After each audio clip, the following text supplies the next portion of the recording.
Donc, chers collègues enseignants, bonjour. Donc aujourd'hui, je vais vous présenter un outil que je trouve très intéressant, surtout pour assurer des cours à distance, alors qu'on appelle visualiseur et numériseur. On trouve déjà deux versions. Il y a ce qu'on appelle la version sans fil. Donc on peut le connecter au réseau sans fil et aussi d'un support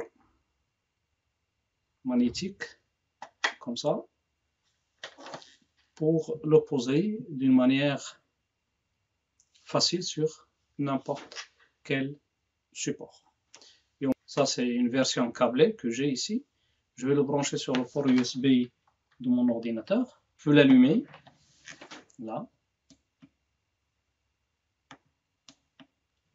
Voilà, il s'allume. Il permet une rotation de 270 degrés. Je peux faire une rotation comme ça. Et puis, le rendre en tant que caméra avec une rotation de 360. Et bien sûr, cet appareil possède plusieurs fonctionnalités que je vais vous présenter tout de suite. Déjà, il faut installer l'application sur votre machine. Une fois que c'est installé, vous lancez l'application. Donc, l'application vous permet de faire des présentations physiques, c'est-à-dire de projeter soit des pages d'un livre, soit des objets réels que vous pouvez projeter à vos étudiants à distance. Si j'ai à présenter, par exemple, cette caméra à mes étudiants, voilà, il suffit de la poser ici et de la projeter aux étudiants. Et vous pouvez même faire c'est-à-dire des présentations en 3D à vos étudiants. Ça, c'est la première utilisation, c'est la présentation des objets aux étudiants. Deuxième possibilité, c'est de présenter le contenu, par exemple, de mon téléphone. J'ai la possibilité même de faire des zooms sur mon téléphone, comme ça. Oui. Donc là, je peux faire une présentation comme ça.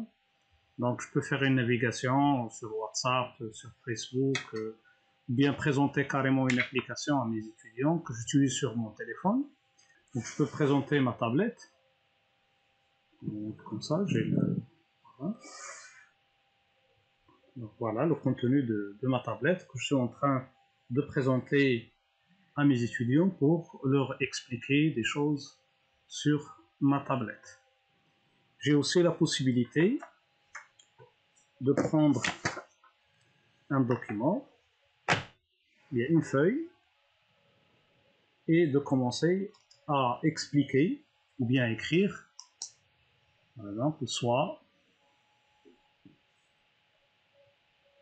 f de x égale, etc.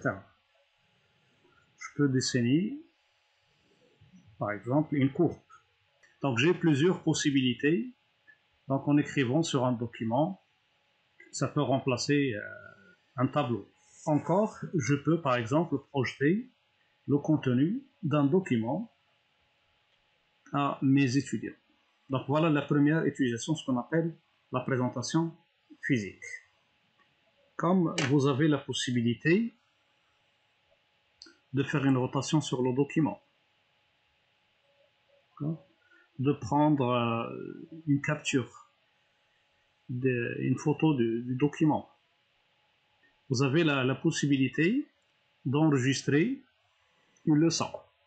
Donc là, je vais faire une rotation de la caméra vers moi. Et là,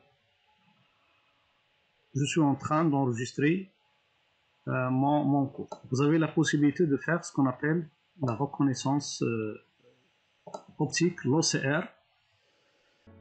On peut capturer les documents, intercepter le fichier que vous souhaitez identifier et sélectionner le format de sortie. Cliquez sur la reconnaissance. Il peut générer le fichier dans Word et il pourrait également identifier le formulaire. Sélectionnez le format Excel, tirez le formulaire et interceptez-le. Cliquez sur la reconnaissance, puis il pourrait être reconnu sous forme Excel. Cela pourrait grandement améliorer le fonctionnement et l'efficacité de la préparation des leçons.